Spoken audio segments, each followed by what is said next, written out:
Minwoo, baby, did you pack your dinosaur pajamas? I kept my voice steady, even though my hands were shaking as I zipped up his little backpack. The blue one with the rocket ships. The one Do-hyun had bought 3 years ago, back when we still pretended we could be a family. Iyama, will Appa remember I don't like cucumbers? My son's voice was so small, so hopeful. I crouched down and smoothed his hair, the same jet black as his father's. He'll remember, sweetheart.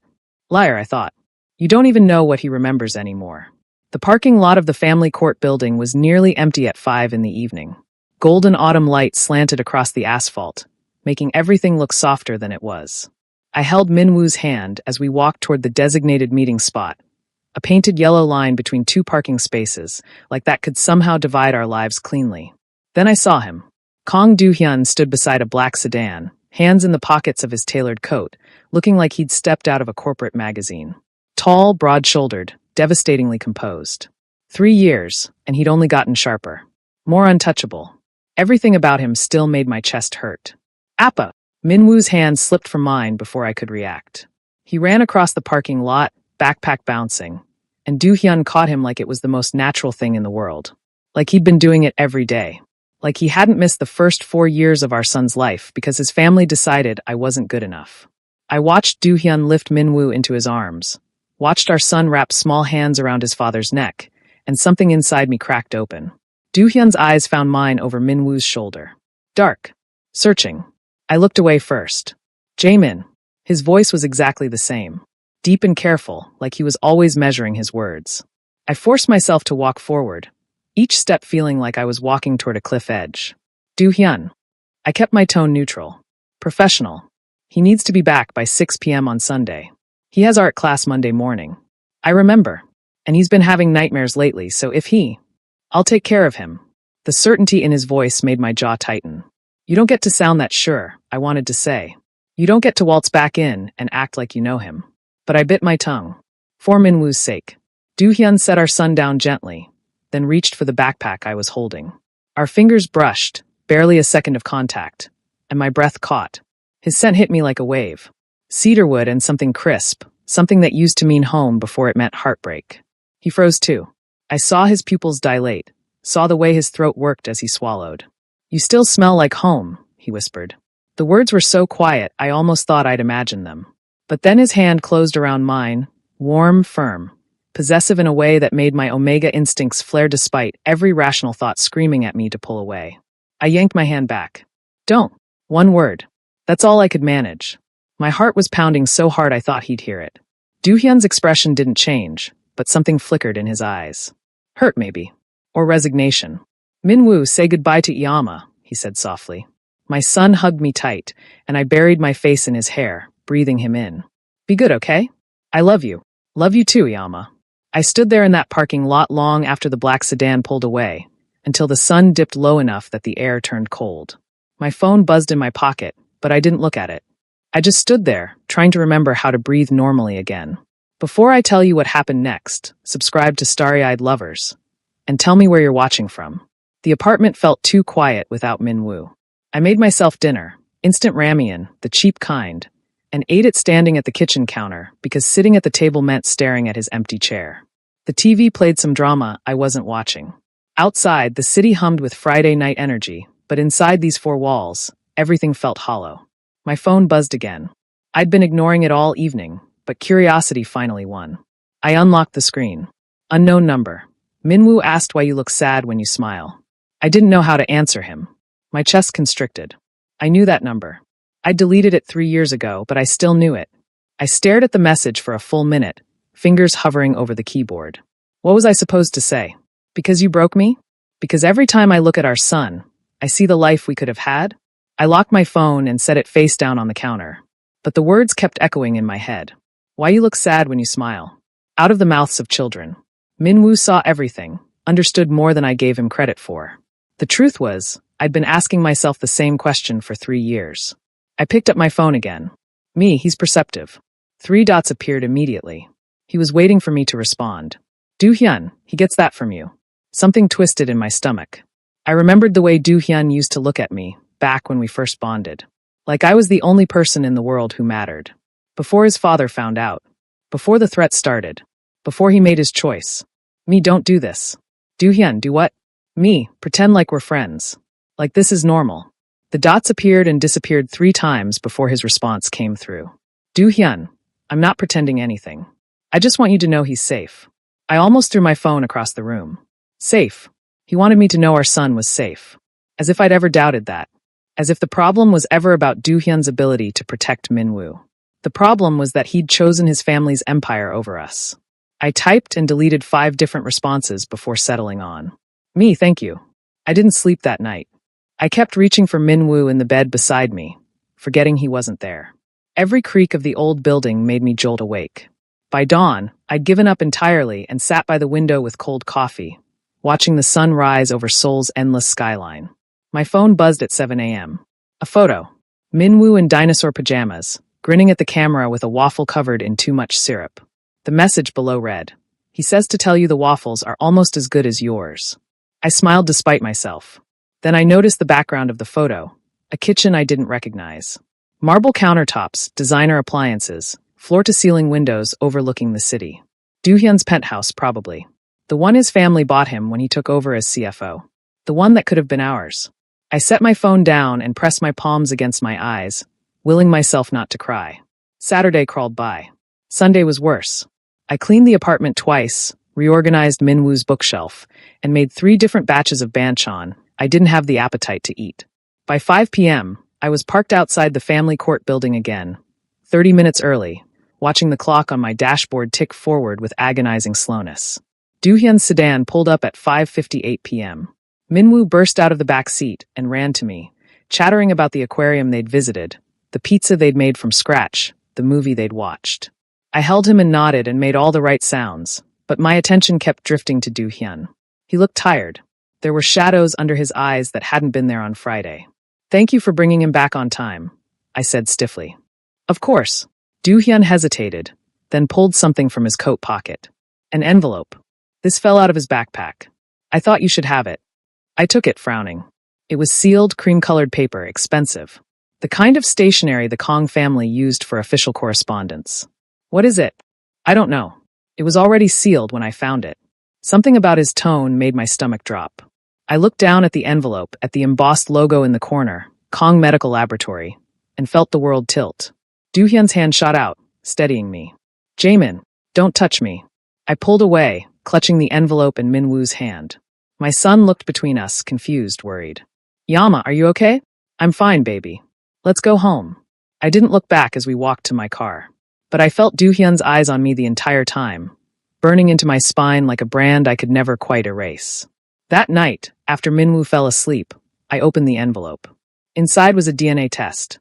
Official, detailed, and stamped with approval from Kong Enterprises' legal department. Someone was trying to prove my son didn't deserve to exist. And I had 48 hours to figure out who.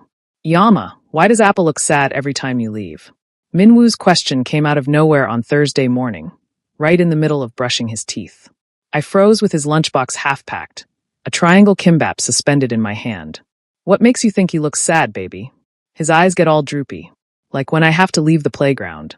He spit into the sink, then looked up at me with those impossibly perceptive eyes. "Does Appa not want me to go home?" "No, I wanted to say.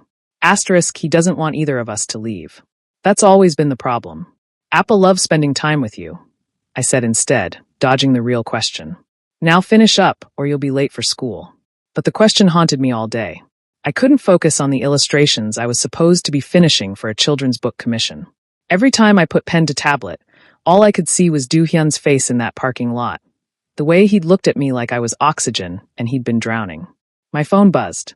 "Do-hyun, Minwoo left his art supplies at my place. I can drop them by after work if that's okay." I stared at the message. The old Do-hyun would have just sent them with a courier. The old Do-hyun wouldn't have asked permission for anything. "Me, I'll pick them up. Send me the address." 3 dots. Then nothing. Then finally, "Do-hyun, I'll be home by 7. I'll leave them with the concierge if you'd prefer not to come up." Me, the concierge is fine. I arrived at his building at 7:15, deliberately late. The lobby was all glass and marble, the kind of place where the doorman wore a better suit than most people owned. I gave my name and waited, expecting a bag to materialize. Instead, the concierge's desk phone rang. "Mr. Kong says to send you up." Penthouse level. That won't be necessary. He insists, Mr. Seo. The private elevator is just there. I wanted to argue, but the concierge was already gesturing to a separate elevator with a gold-trimmed door. Fighting would only make a scene. So I stepped inside, watched the numbers climb, and tried to ignore the way my pulse was racing. The elevator opened directly into Do-hyun's apartment. He was standing in the kitchen, still in his work shirt with the sleeves rolled up, and the sight of him in this domestic space made something in my chest constrict. He looked up when I entered, and for a second neither of us moved. The concierge said, I know what I told him. Do-hyun set down the knife he'd been using to slice vegetables. Minwoo supplies are in the living room, but I thought you might want coffee first. Caramel macchiato. Extra shot, no whip. My breath caught. You remember. I remember everything, Jaemin. The way he said my name, low and careful, like it was something precious he was afraid to break, made my throat tight. I should have grabbed the bag and left. Instead, I found myself saying, okay, coffee. He moved around the kitchen with quiet efficiency, and I tried not to notice how familiar it all felt. How many nights had we spent like this 3 years ago? Him cooking, me sketching at the counter, talking about nothing and everything. How long have you been in this place? I asked just to fill the silence. 2 years. After I made CFO. It's nice. Understatement. The view alone probably cost more than I'd make in a decade. It's empty. He slid the coffee across the counter to me. I bought it thinking it doesn't matter. But I knew what he'd been about to say. I bought it thinking I'd fill it with you and Minwoo. I took a sip. Perfect, exactly how I liked it. Of course it was. Do-hyun, why did you really ask me up here? He leaned against the counter, and I saw the exhaustion in his face. Not just physical tiredness, something deeper. Soul deep. Because I need to tell you something, and I'm a coward who needed the excuse. My stomach dropped. Is Minwoo okay? Minwoo is fine. This is about the DNA test. I set my coffee down too hard, liquid sloshing over the rim. You knew about it. Not until you received it. But I know who ordered it. He ran a hand through his hair, messing up the careful styling. My father has been monitoring Minwoo since I filed for custody. He's looking for any reason to. To what? Take him from me? To take him from both of us. The words hung in the air like a threat. Do-hyun moved around the counter, stopping just close enough that I could smell his scent. Stronger now, protective, an alpha responding to an omega's distress without conscious thought. 3 years ago, he said quietly, when my father found out about you, about the pregnancy, he gave me an ultimatum. Leave you both, or he'd use his connections to have Minwoo taken the moment he was born. He'd bond me to someone appropriate, and make sure you never saw our son again. Would you risk everything for the person who destroyed you? Subscribe to Starry-Eyed Lovers, and comment where you're watching from. I couldn't breathe. You never told me. I was trying to protect you. By making me think you didn't want us? My voice cracked. By letting me believe I wasn't good enough? I know. He looked away, jaw tight. I made the wrong choice. I thought if you left hating me, you'd stay away. Stay safe. I didn't realize he'd wait this long to make his move. I wanted to scream at him. Wanted to rage about all the nights I'd spent alone and terrified. All the times Minwoo had asked about his father and I'd had to lie. But underneath the anger was something more dangerous, understanding, and the beginning of forgiveness. Why custody? I asked instead. Why now?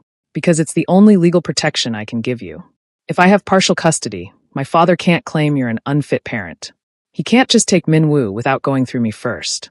Do-hyun finally met my eyes. I'm trying to keep you both safe, Jaemin. Even if you never forgive me. The apartment suddenly felt too small. Too intimate. I grabbed my coffee and moved to the living room, needing distance. The art supplies were sitting on the couch, neatly packed, but I barely saw them. Does he know where we live? Yes. Does he know about Minwoo's school? His schedule? Yes. Each answer was a nail in a coffin I didn't want to think about. I sank onto the couch, coffee forgotten. Do-hyun followed but kept his distance, sitting in the chair across from me. I have security monitoring your building. Discreetly. And I've had background checks run on everyone at Minwoo's school. You're safe. He's safe. You've been watching us. Protecting you. There's a difference. Is there? I looked at him then, really looked. Saw the shadows under his eyes, the tension in his shoulders. What did this cost you, Do-hyun? Defying your father? Nothing I wasn't willing to lose. Something in his voice made my chest ache. Before I could stop myself, I asked, would you really have let us go? 3 years ago, if there hadn't been threats, would you have kept us? I would have burned the entire company to the ground before I let you walk out that door. His voice was rough, raw. But I was 25 and terrified, and I believed my father when he said he could destroy you. I made the wrong choice. I've spent 3 years living with that. The silence stretched between us, heavy with everything we weren't saying. My phone buzzed. A text from my neighbor. Your apartment building's heat is out again. Management says it won't be fixed until tomorrow. I closed my eyes. Of course. Because this day wasn't complicated enough already. What's wrong? Building maintenance issue. It's fine. Do-hyun's expression sharpened. How long has your heating been unreliable? It's an old building, Do-hyun. These things happen. How long? I sighed. Since last winter. But it's affordable and close to Minwoo's school, so. I fixed it. I stared at him. What? 2 weeks ago. I had an HVAC specialist check your building's system and replace the failing components. He said it so matter-of-factly, like breaking into my life without permission was perfectly reasonable. It should be working now. Your neighbor must be mistaken. You had no right. I had every right. You're living in a building that can't keep my son warm. His alpha tone crept in, protective and possessive. Then he seemed to catch himself, voice softening. I'm sorry. I should have asked. But I couldn't stand the thought of you and Minwoo freezing because I wasn't there to fix it. I should have been angry. Should have thrown the coffee in his face and stormed out.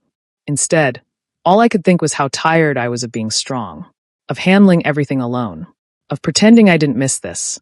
Someone caring, someone noticing, someone fixing the broken things because they wanted to, not because they had to.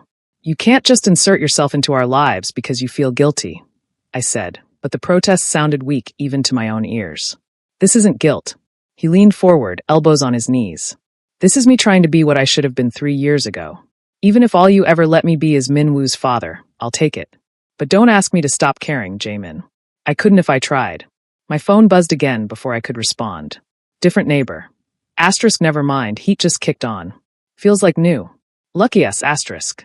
I showed Do-hyun the text without thinking. His expression softened into something almost hopeful. I should go, I said, standing abruptly. It's late. Do-hyun walked me to the elevator, carrying Minwoo's art supplies. In the enclosed space, his scent wrapped around me, protective, familiar, dangerous. The doors opened, and I stepped inside, turning to take the bag from him. Our fingers brushed. Again. And this time, neither of us pulled away immediately. Thank you, I said, for telling me about your father. For everything. Jaemin. His hand tightened around mine, just for a second. If anything feels wrong, if anyone approaches you or Minwoo, call me immediately. Promise me. I promise. The elevator doors began to close. Do-hyun's hand shot out, stopping them. One more thing. Next Friday is Parents' Day at Minwoo's school. He asked if I could come. A pause.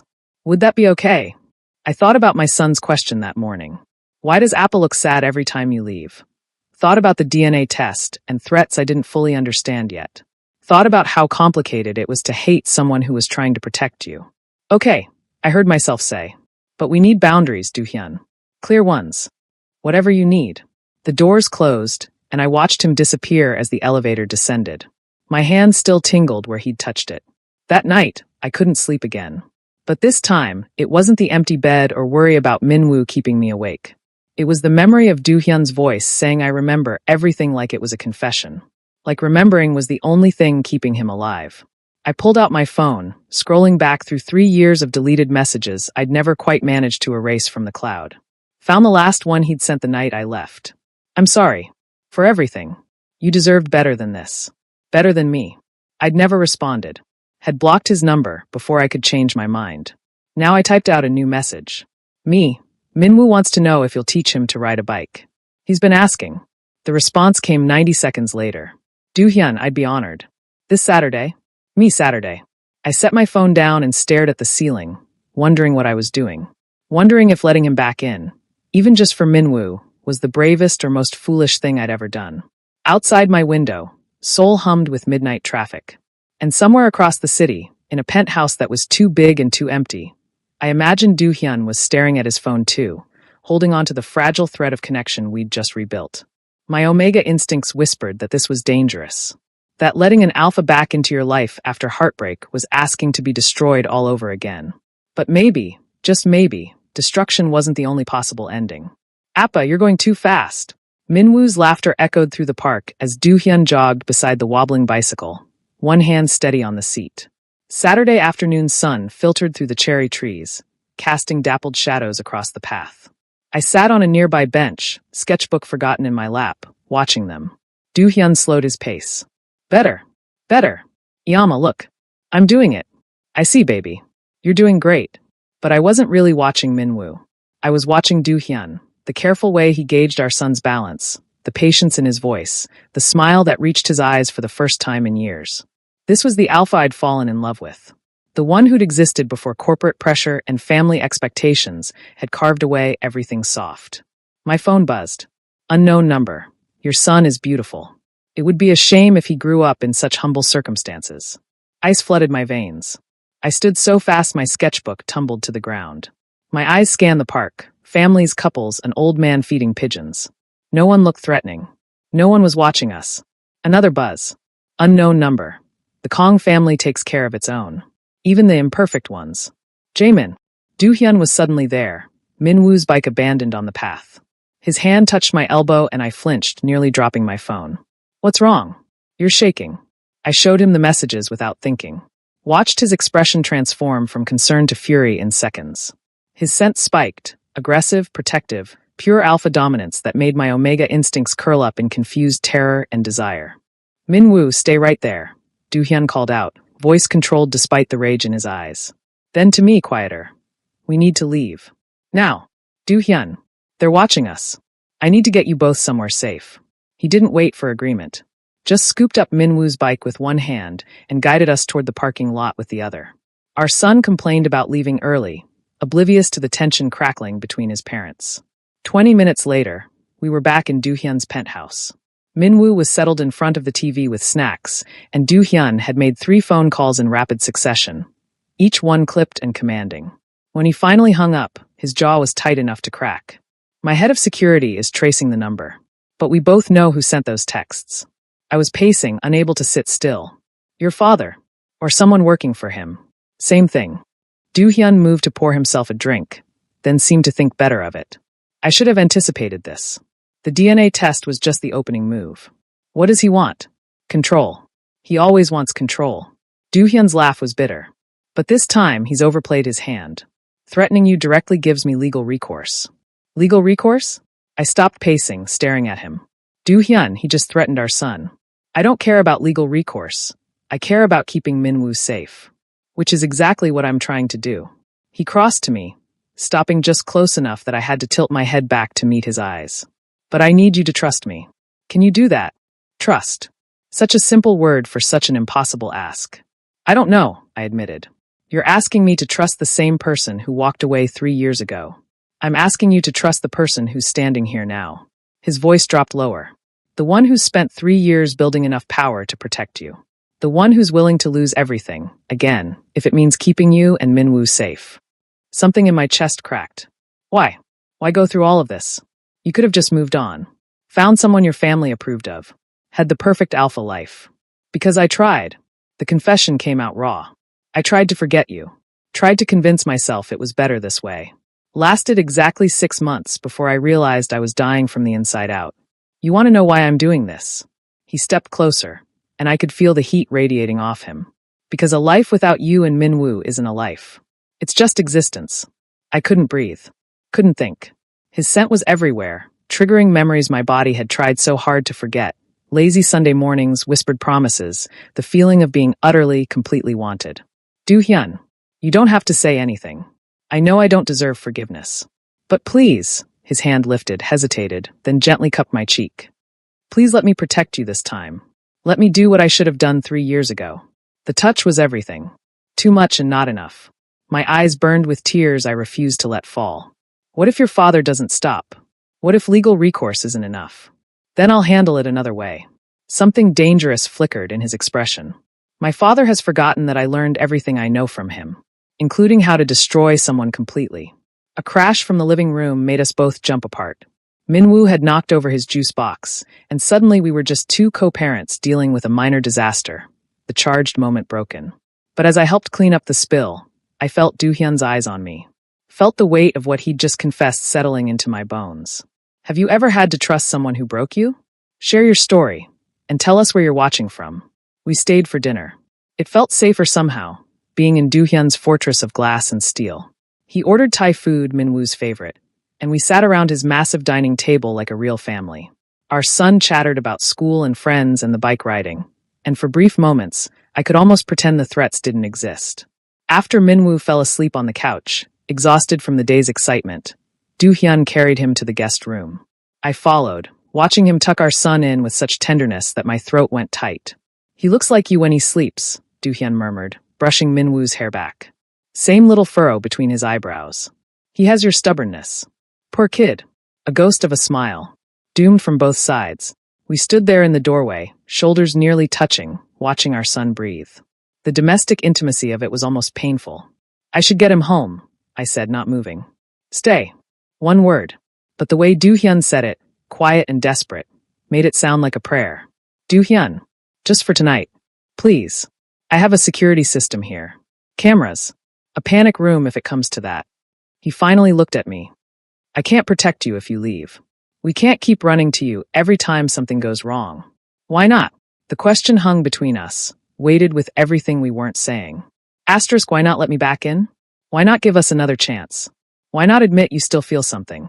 Asterisk. Because it's not that simple, I said instead. We have history. Pain. You can't just fix that with Thai food and a guest room. I know. Doohyun's hand found mine in the darkness, fingers threading through carefully. But maybe we could start with one night. One night where I know you're both safe. Where I don't spend every second terrified that my father's made his move and I'm too far away to stop it. His hand was warm. Solid. Everything I'd missed for 3 years. Okay, I heard myself whisper. One night. The relief in his expression almost broke me. We moved to the living room, careful not to wake Minwoo.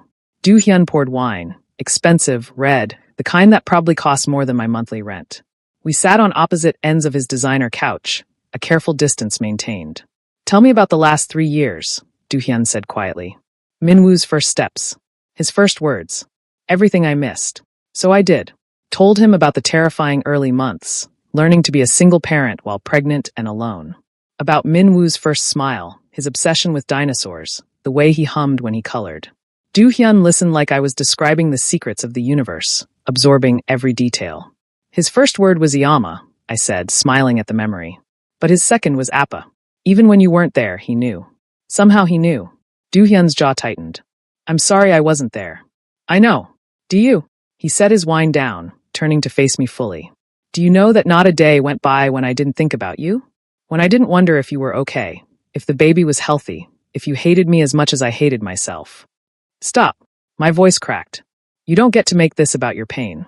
You chose to leave. I chose wrong. He moved closer, and I should have retreated but didn't. I chose what I thought was protecting you, and instead I destroyed us both. But I'm here now, Jaemin. I'm here and I'm fighting, and I'm begging you to let me make this right. Some things can't be made right. Then let me try anyway.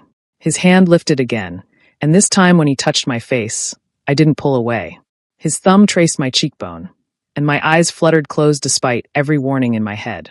I never stopped loving you, he whispered. Even when I tried. Even when I knew I should. You've been carved into my bones, Jaemin. There's no cutting you out. A tear escaped, trailing down my cheek. Doohyun caught it with his thumb, and the gentleness of the gesture shattered something inside me. This is a mistake, I breathed. Probably. We'll just hurt each other again. Maybe. Doohyun. He leaned in slowly, giving me every chance to stop him. His forehead pressed against mine, breath mingling, close enough that I could feel his heartbeat racing. Tell me to stop, he murmured. Tell me you don't feel this too, and I'll never touch you again. But I couldn't. Because the truth was my Omega instincts were screaming home and mate and finally, and my broken heart was too tired to keep fighting. So instead of pushing him away, I closed the distance. The kiss was soft, achingly gentle. Nothing like the passionate encounters from 3 years ago. This was apology and promise and desperation all wrapped together. Doohyun's hand cradled my face like I was something precious, and when we finally broke apart, his eyes were wet. Stay, he said again. Not just tonight. Come home. Where I can guard you both. Where my father can't reach you. I can't just move in with you. Why not? Because I struggled for reasons that made sense. Because it's too fast. Too complicated. Because Minwoo needs stability, not his parents playing house. This isn't playing. Doohyun's voice was fierce. This is me trying to build what we should have had. What my father stole from us. His phone buzzed. Once. Twice. 3 times in rapid succession. Do-hyun's expression shifted as he read the messages, going from soft to stone in seconds. What is it? My security chief. He traced the number. Do-hyun looked up, and the fury in his eyes made me flinch. The texts came from inside my father's private office. And there's more. He's filed a motion with family court. Emergency custody hearing. Monday morning. The room tilted. He can't. He can. He's claiming I'm an unfit parent, that you're an unstable influence, and that Min-woo should be removed from both of us pending investigation. On what grounds? Do-hyun's silence was answer enough. The DNA test. The imperfect bloodline. Everything clicking into horrible place. He's really trying to take him, I whispered. Yes. Do-hyun stood, already pulling out his phone. Which means we're out of time for slow reconciliation. I need you and Min-woo here, where my lawyers can build a defense. Where you're protected 24/7. No more separate apartments. No more pretending we can co-parent at a distance. You're asking me to move in. I'm telling you that if you don't, we might lose him. Do-hyun's voice broke on the last word. My father doesn't make empty threats. If he's filed this motion, he has a plan. And our only chance is to present a united front. I looked toward the guest room where Min-woo slept, peaceful and innocent. Thought about those texts. About family court judges who'd see 2 young parents from different social classes and make assumptions. Okay, I said. We'll stay. The relief in Do-hyun's expression was visceral. He crossed back to me, pulling me into his arms. And this time, I let myself sink into the embrace. Let myself remember what it felt like to be held by someone who'd move heaven and earth to protect you. I won't let him take our son, Do-hyun murmured into my hair. I don't care what it costs. But as I stood there in his arms, I couldn't shake the fear coiling in my gut. Because I'd learned the hard way that sometimes the cost was everything. Yama, why are we at the park so early?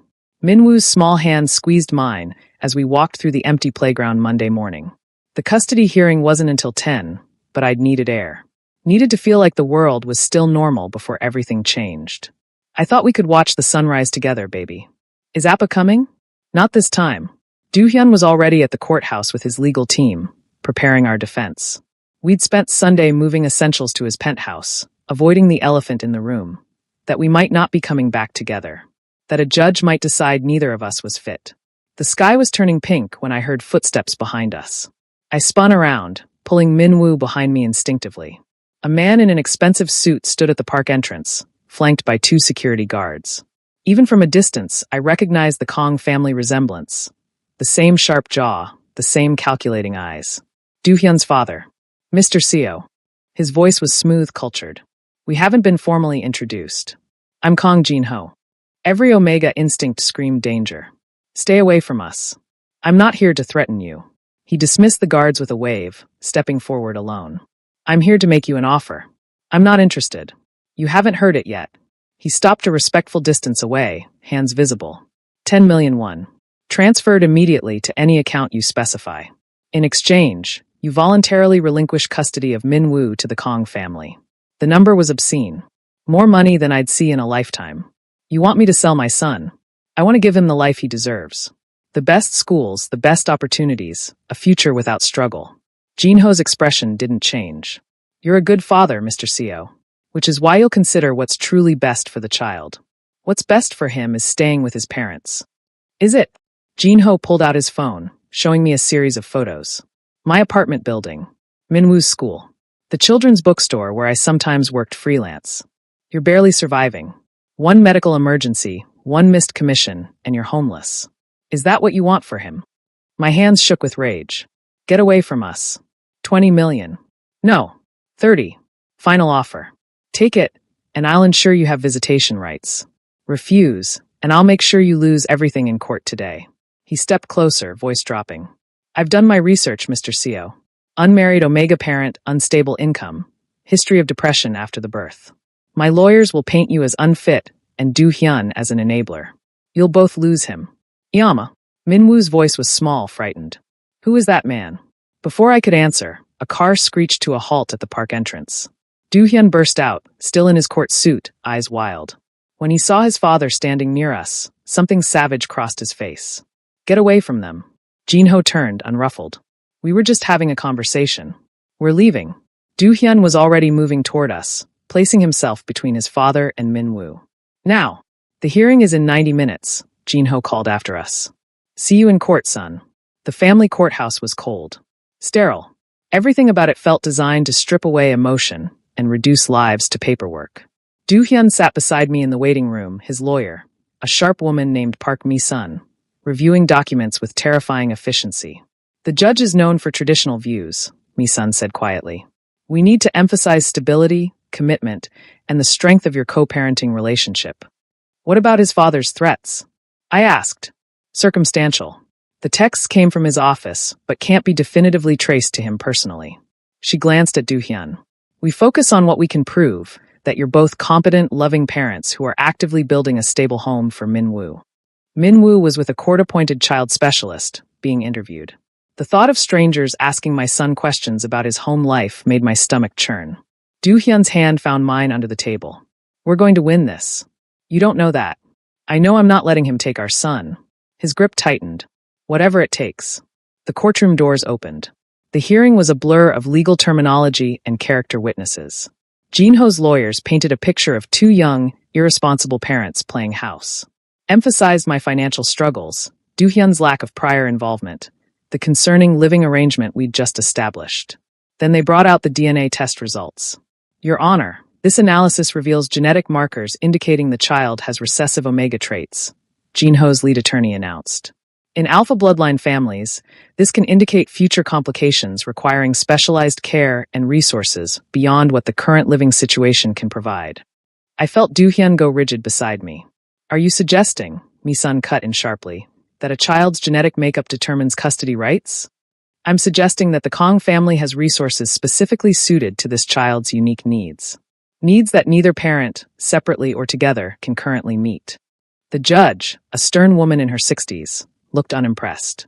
Genetic testing is not grounds for custody removal unless medical necessity is established. Do you have evidence of such necessity? A pause. Then, not at this time, Your Honor. Then I suggest you focus on relevant factors. The judge turned to us. Mr. Kong, Mr. Seo. I've reviewed the case files and conducted preliminary interviews with the child. Before I make any ruling, I'd like to hear directly from you. Mr. Seo, why should Minwoo remain in your custody? My throat went dry. Every eye in the courtroom was on me. Because he's my son, I said, voice shaking. I've been there for every nightmare, every skinned knee, every small triumph. I'm not perfect. I don't have money or connections or a fancy apartment. But I have love. And that's what he needs most. The judge nodded, then turned. Mr. Kong, Do-hyun stood, and I saw his hands trembling slightly. 3 years ago, I made the worst mistake of my life. I let my family convince me that protecting Jaemin and Minwoo meant walking away. His voice was steady but raw. I was wrong, and I've spent every day since trying to become someone worthy of them. Someone strong enough to stand against my own family, if that's what it takes. And the sudden custody filing? The judge asked. The timing seems calculated. It was protective, Do-hyun said. My father has made it clear he intends to remove Minwoo from both of us. Filing for custody was the only way to establish legal standing to fight back. Jinho stood then, his lawyer trying to pull him back down. Your Honor, if I may. You may not, the judge said coolly. You're not a party to this custody arrangement, Mr. Kong. You're a witness at best. That child carries my family's bloodline. That child has 2 living, competent parents. The judge's voice cut like ice.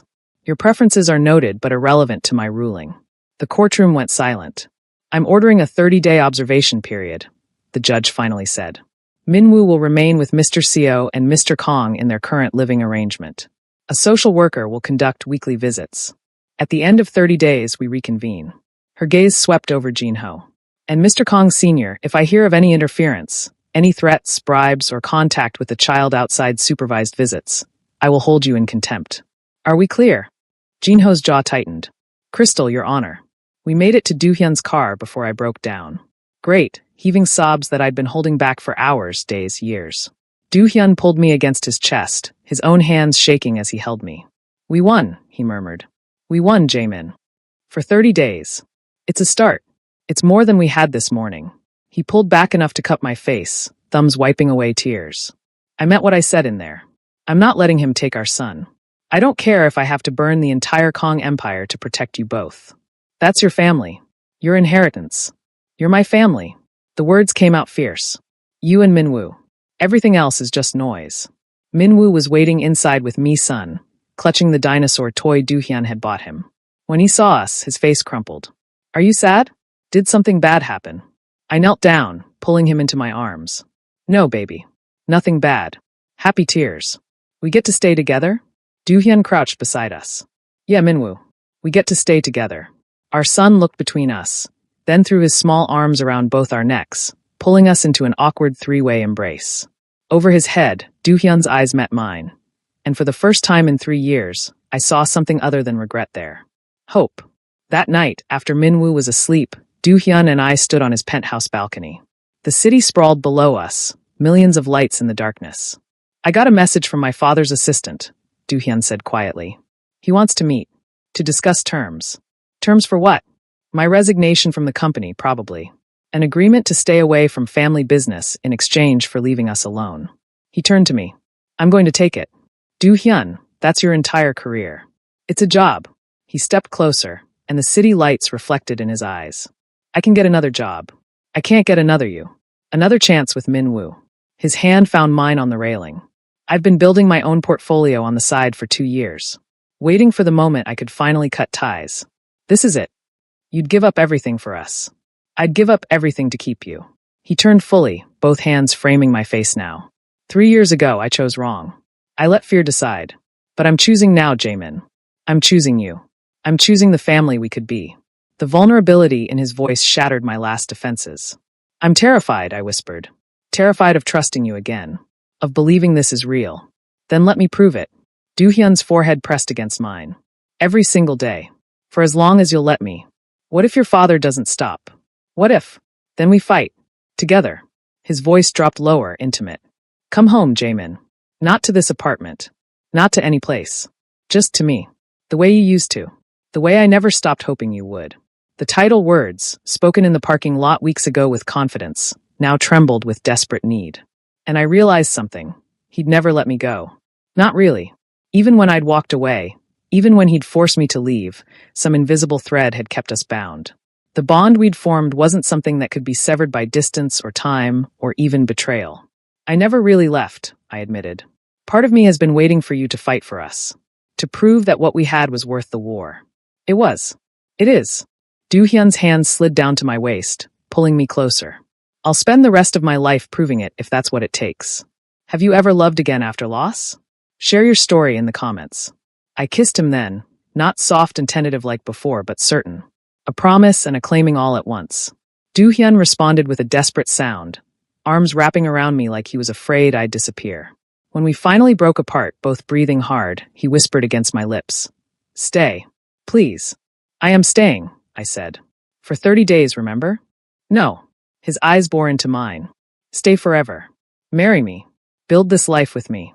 Let me be what I should have been 3 years ago. Do-hyun. I know it's fast. I know we have healing to do. But I also know I don't want to waste another day pretending I can live without you. He kissed me again, softer. Think about it. That's all I ask. Inside, Minwoo stirred in his sleep, calling out. We both moved instinctively toward the sound, 2 parents responding to their child's need. In the doorway of the guest room, we stood shoulder to shoulder, watching our son settle back into dreams. He asked me today, Do-hyun murmured, if you and I were going to be a real family, like his friend's parents. What did you tell him? That I hoped so. That I was going to try my hardest to make it happen. He glanced at me. Was that okay?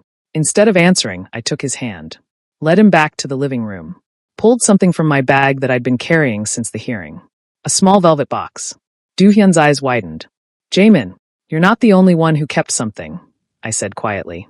3 years ago, before everything fell apart, you bought this. I found it in your apartment when I was packing to leave. Couldn't bring myself to throw it away. Inside was a simple silver band. An Omega's bonding ring. Do-hyun's hands shook as he took the box. You kept it. I kept it because some part of me always believed you'd come back. That we'd find our way home to each other. I met his eyes. I'm not saying yes to marriage. Not yet. But I am saying yes to trying. To building something real this time. That's all I need. Do-hyun slipped the ring onto my finger, still a perfect fit after 3 years. I'll earn the rest. We stood there in his penthouse, the city glittering below, our son sleeping safe in the next room. It wasn't a fairy tale ending. We had a social worker coming, a 30-day trial, a family that wouldn't easily accept defeat. But for the first time in 3 years, I felt something other than fear. I felt hope. And as Do-hyun pulled me close, his scent wrapping around me like coming home, I realized the truth. Some bonds couldn't be broken, even when you tried. Some people carved themselves so deeply into your soul that removing them would mean removing part of yourself. Do-hyun had always owned me, not through force or control, but through the simple fact that my heart had chosen him long before my mind could object. And maybe, just maybe, that was okay. Come home, he whispered one more time, broken and raw and real. This time, I didn't hesitate. I already am.